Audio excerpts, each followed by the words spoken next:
بسم اللہ الرحمن الرحیم صلی اللہ تعالی علی محمد وعلی آلہ وصحبہ وبارک وسلم۔ اسٹوڈنٹس، آفتاب اتاری آپ سے مخاطب ہوں۔ امید ہے آپ تمام اسٹوڈنٹ جو ہے وہ خیریت سے ہوں گے۔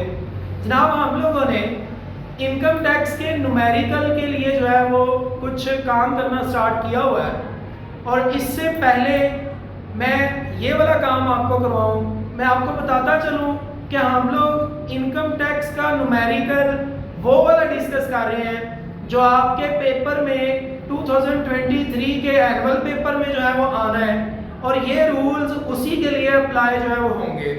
اور پھر جب اینول پیپر ہو جائے گا 2023 کا مختلف یونیورسٹیز کے اندر، اگر کوئی اینول سسٹم میں پڑھ رہا ہے تو اس کا اینول، تو جناب اس کے بعد اللہ نہ کرے کسی کی سیپلی آ گئی تو اس سیپلی کے لیے بھی یہ والے رولز جو ہیں وہ اپلائی ہوں گے، کیونکہ بچہ یہ سوچتا ہے کہ شاید جس سال میں پیپر ہو رہے ہوں تو وہ رولز بھی صرف اسی سال کے لیے ہیں۔ میرے بیٹا بات تو ٹھیک ہے، جس سال میں پیپر ہو رہے ہیں وہ رول اسی سال کے لیے ہیں، لیکن جب اسی اینول سسٹم میں یا سیمیسٹر سسٹم میں دیے گئے پیپر میں آ جائے سیپلی، تو اس کو کلیئر جو ہے وہ ہم نے پریویس بک سے ہی کرنا ہوتا ہے نا، جو آپ نے اینول میں پڑھی ہوتی ہے۔ تو جناب ہم نے پھر اس کا مطلب یہ ہوا کہ ان رولز کو اینول 2023 میں بھی اپلائی کرنا ہے، اور اس کے بعد جب سپلیمنٹری 2023 ہوں گے تو اس میں بھی اس کو اپلائی کرنا ہے۔ ہاں، جب ہم نومیریکل کرتے ہیں تو اس نومیریکل کے فارمیٹ کے اوپر سب سے اوپر جب ٹیکس ایئر لکھا ہوتا ہے تو وہ آپ کا ٹیکس ایئر 2022 لکھا جائے گا۔ بچہ یہ سوچتا ہے کہ 2023 میں پیپر ہو رہے ہیں تو ٹیکس ایئر بھی 2023 ہے، تو ایسا نہیں ہے، ٹیکس ایئر 2022 ہے، البتہ پیپر وہ جو ہے وہ 2023 کے اندر ہو رہے ہیں۔ تو امید ہے کہ آپ کو بات سمجھ آ گئی ہوگی۔ میں اس ویڈیو کو جو ہے وہ پوری جو ہے پلے لسٹ بنائی ہوئی ہے، اسی پلے لسٹ میں ایڈ کروں گا۔ اس سے previous income from salary complete کروا چکا ہوں، اس کے ایک نومیریکل کی پریکٹس بھی کروائی ہے۔ آپ جو ہے وہ اس نومیریکل پریکٹس کو بھی دیکھیے گا، ان رولز کو بھی اپنے پاس جو ہے وہ پیج کے اوپر لکھ لیجئے گا، تاکہ آپ لوگوں کے پاس فارمیٹ جو ہے وہ پراپر آتا چلا جائے، اور آپ اس کو گاہے بگاہے مکمل کر کے تو پھر اس کو یاد کر کے تو انکم ٹیکس کا جو نومیریکل آنا ہے ہمارا، اس کی پریکٹس جو ہے وہ کر سکیں۔ تو بہرحال بیٹا ابھی جو ہے وہ بات کرتے ہیں income from property. Income from property section 15 یہ آپ کا جناب اس کی سیکشن ہے۔ ہم اس انکم فرام پراپرٹی والے ٹاپک کو اس کے رولز کو 2 لیکچرز میں کریں گے۔ یہ ہمارا انکم فرام پراپرٹی کا پہلا رول ہے، اور آنے والی کلاس میں انشاءاللہ انکم فرام پراپرٹی کا جو دوسرا لیکچر ہے اس میں ہم بقیہ جو چیزیں رہ جائیں گی ان کو ڈسکس کریں گے۔ لے بیٹا، آپ لوگوں کے پاس جب بھی آپ نے انکم فرام سیلری کو کمپلیٹ کر لینا ہے تو آپ نے ہیڈنگ دینی ہے انکم فرام پراپرٹی سیکشن 15۔ وہ ہیڈنگ دینے کے بعد آپ نے پورے سوال کے اندر، کیونکہ وہ کہیں پہ بھی لکھ سکتا ہے، رینٹ ریسیوڈ، رینٹ ریسیویبل اور fair market value whichever is higher. کیا مطلب سر؟ بھائی بعض اوقات ہوتا یہ ہے کہ جو ٹیکس پیئر ہوتا ہے نا، وہ یہ بتاتا ہے میں تو اس پراپرٹی کا رینٹ صرف 10,000 روپیہ لے رہا ہوں ایک مہینے کا، حالانکہ وہ زیادہ بھی لے رہا ہوتا ہے، لیکن وہ 10,000 بتاتا ہے۔ تو گورنمنٹ اس صورت میں کیا کرتی ہے؟ گورنمنٹ یہ چیک کرتی ہے کہ اس پراپرٹی کی مارکیٹ میں کیا جو ہے وہ رینٹل ویلیو ہے۔ اگر رینٹل ویلیو مارکیٹ میں 12,000 ہے تو گورنمنٹ آپ کے 10,000 کو نہیں مانے گی۔ گورنمنٹ کیا کرے گی؟ وہ یہ والی لے گی فیئر مارکیٹ ویلیو، جو کہ 12,000 ہے۔ آپ کہہ رہے ہیں نہیں میں تو 10 لے رہا ہوں، آپ نے 10 بتایا رینٹ ریسیوڈ، اور گورنمنٹ کہہ رہی ہے نہیں اس کی تو فیئر مارکیٹ ویلیو 12 ہے، تو پھر 10 بھی ہے اور 12 بھی ہے۔ تو ان دونوں میں سے آپ لوگوں کی ٹیکس کی کیلکولیشن کے لیے کون سی اماؤنٹ یوز ہوگی؟ تو اس کا جواب ہے ہائر۔ ان دونوں میں سے جو ہائر اماؤنٹ ہوگی آپ اس ہائر اماؤنٹ کو یہاں پر لکھیں گے پہلے کالم میں۔ کیوں؟ کیونکہ اس میں ہم نے کچھ چیزوں کو بھی ایڈ کرنا ہے۔ ایڈ کرنے کے بعد جب ہمارے پاس ٹوٹل ویلیو آئے گی تو یہ ہے رینٹ چارجیبل ٹو ٹیکس۔ لیکن یہ والی بات تو 2021 اور 2022 کے اینول پیپرز کے لیے تو ٹھیک تھی، لیکن 2023 میں جب اینول پیپر ہو رہے ہیں تو اس میں اب تھوڑا سا چینج آ چکا ہوا ہے، لہٰذا یہ بات یہاں پر ختم نہیں ہوگی، یہ کنٹینیو رہے گی، آنے والے لیکچر پہ اس کو کمپلیٹ بھی کریں گے۔ بہرحال موو کرتے ہیں کہ جب ہم نے رینٹ ریسیو جو ہے وہ لکھ لیا ہوگا، جتنا بھی سوال کے اندر ہوگا تو اس میں ہم نے پھر ایڈ کرنا ہوگا۔ کیا ایڈ کرنا ہوگا؟ ہم نے اس میں ایڈ کرنا ہوگا 1/10 آف ان ایڈجسٹیبل ایڈوانس۔ آپ لوگوں نے دیکھا ہوگا کہ جب کوئی پراپرٹی جو ہے وہ رینٹ پہ دی جاتی ہے تو کیا کیا جاتا ہے، جو مالک ہے پراپرٹی کا وہ آپ سے کچھ ایڈوانس ریسیو کرتا ہے اور وہ کہتا ہے کہ جب تم بلڈنگ چھوڑو گے تو میں تمہیں تمہارا یہ ایڈوانس واپس کر دوں گا، اس لیے اس کو کہتے ہیں ان adjustable advance.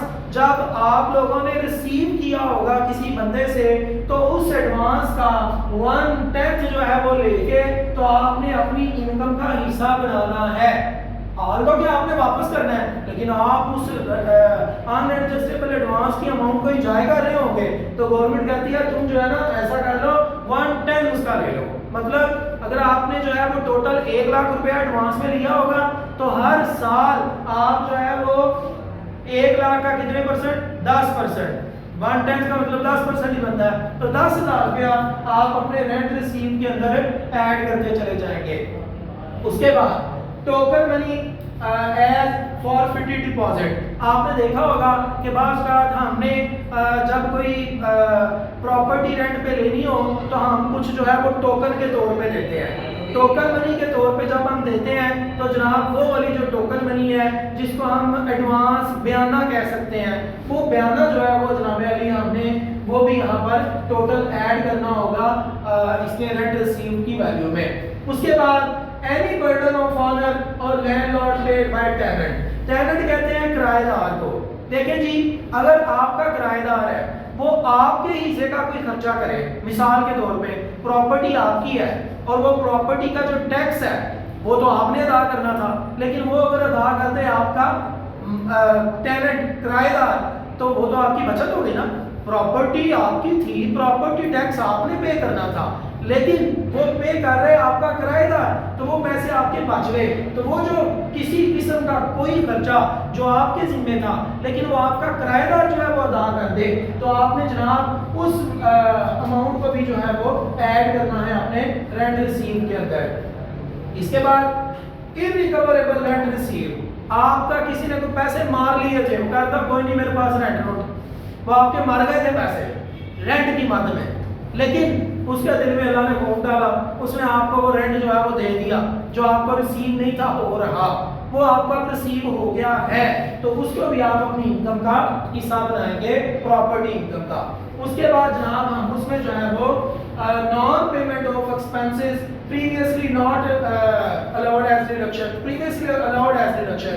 Non payment of expenses کیا ہے بھائی؟ کسی قسم کا آپ کا کوئی بھی ایکسپینس جو کہ آپ پے کرتے تھے وہ والے جو ہیں وہ آپ کی انکم کا حصہ بنا دیے گئے ہیں، کیونکہ وہ رینٹ جو ایکسپینسز آپ پے کر رہے ہیں، نان پیمنٹ آف ایکسپینسز مطلب جو ہیں آپ کی پراپرٹی کے ایکسپینس لیکن آپ کی جیب سے نہیں جا رہے، تو وہ والے سارے ایکسپینسز بھی اب جو ہے وہ آپ یہاں پر ایڈ کریں گے۔ تو یاد رکھ لیجئے گا کہ جب بھی نان پیمنٹ آف ایکسپینسز سے ریلیٹڈ کوئی بھی چیز آپ کے کوسچن میں آ جائے گی تو آپ نے اس کو یہاں پر ایڈ کرنا ہے، کہاں پر؟ اپنے رینٹ انکم فرام پراپرٹی کے اندر رینٹ ریسیوڈ والی ویلیو میں۔ اور اس کے بعد میرا بیٹا ہمارے پاس ہے repair charges paid by tenant. بھائی آپ نے اس کے کرایہ دار کے ساتھ یہ طے کر لیا کہ تم نے مجھے رینٹ تو نہیں دینا ہے لیکن ساتھ میں ریپیئر چارجز بھی میں تم سے لوں گا، کیوں؟ کیونکہ تم میری بلڈنگ یوز کر رہے ہو، تم اس میں توڑ پھوڑ اگر کرو گے تو ریپیئرنگ تو میری ہوگی، لیکن میں تم سے پیسے لوں گا کیونکہ تمہاری وجہ سے ریپیئرنگ ہو رہی ہوگی۔ تو اس صورت میں آپ نے کسی قسم کے کوئی پیسے اگر ٹیننٹ سے لیے ہوئے ریپیئر چارجز کی مد میں تو آپ نے وہ ریپیئر چارجز کے جتنی بھی اماؤنٹ ہے اس کا 1/4 لے لینا ہے اور وہ لے لینا ہے، وہ لے کے یہاں پر آپ نے ایڈ کر دینا ہے۔ رینٹ چارجیبل ٹو ٹیکس جو ہے اس کا 1/4 جو ہے وہ آپ کو اپنی انکم جو ہے وہ شو کرنی پڑے گی، ٹھیک ہے نا؟ مطلب یہ کہ آپ نے خرچہ میں بھی زیادہ آپ جو ہے وہ اس سے لے رہے ہو، لیکن آپ کے لیے ضروری ہے کہ آپ کی ٹوٹل جتنی بھی رینٹ چارجیبل ٹو ٹیکس ہے اس کا 1/4 جو ہے وہ آپ نے یہاں ایڈ کرنا ہے۔ پھر آپ ان ساری اماؤنٹس کو ایڈ کریں گے تو آپ کے پاس جو جواب آئے گا یہ وہ رینٹ ہے جس کے اوپر ٹیکس لگے گا۔ لیکن ہم آنے والی کلاس میں پڑھیں گے کہ گورنمنٹ آپ کو کچھ چیزوں میں مزید جو ہے وہ ریلیکسیشن دے دیتی ہے. گورنمنٹ کہتی ہے کہ یہ وہ رینٹ ہے جو تم نے جس کے اوپر ٹیکس پے کرنا ہے تو چلو ایسا کرو اس میں سے یہ بھی تمہیں الاؤ کر دیتے ہیں ڈیڈکشن, یہ بھی مائنس کر لو, یہ بھی مائنس کر لو. تو وہ جو چیزیں مائنس کرنی ہے وہ انشاءاللہ ہم آنے والی کلاس میں پڑھیں گے. تو میرا بیٹا آپ لوگ ان رولز کو پکا یاد کریں. یہ اصل میں رولز نہیں ہے, یہ رٹا ہے. آپ کو یہ رٹا ہوگا تو آپ کا انکم ٹیکس کا نومیریکل جو ہے وہ سالو ہوگا. یاد رکھیں یہ میں نے لفظ رٹا کیوں بولا ہے, کیونکہ اس کے پیچھے کوئی لاجک نہیں ہے نا کہ جناب کیوں 1/4 ہی کیوں 1/10 ہی کیوں. تو یہ جو ہے وہ رول ہے. گورنمنٹ نے کہا جناب آپ ایسا کریں تو اب آپ کو ایسا کرنا پڑے گا. گورنمنٹ نے کہا کہ جی آپ کا انکم فرام پراپرٹی کا حصہ ہے تو انکم فرام پراپرٹی کا حصہ آپ کو اسے ماننا پڑے گا, یاد رکھنا پڑے گا, پھر اسی طرح پیپر میں اسے ٹریٹ بھی کرنا پڑے گا. امید ہے کہ کچھ چیزیں آپ کو کلیئر ہو چکی ہوں گی. نہیں ہوئی تو جناب آپ جو ہے وہ دوبارہ سے ویڈیو کو دیکھیں, کمنٹ کر کے پوچھ بھی سکتے ہیں. کیپ واچنگ آفتاب القری.